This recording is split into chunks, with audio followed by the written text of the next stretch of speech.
Welcome to our tutorial on how to enable auto-refreshing on Instagram with the latest update. Are you ready to stay up to date with your feed effortlessly? Let's get started. First, grab your Android device and navigate to the Settings menu. Once there, locate and tap on the Apps section.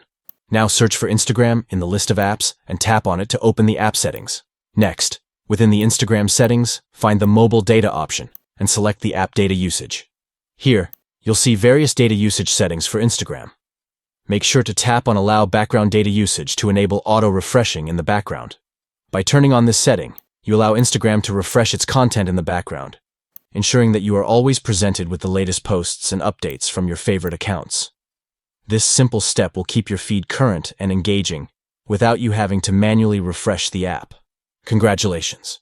You have successfully enabled auto-refreshing on Instagram, ensuring that you never miss out on any important posts or stories. Enjoy staying connected and updated effortlessly. That's it for our tutorial. Thank you for watching, and we hope this guide has been helpful to you. Stay tuned for more useful tips and tricks. Happy scrolling.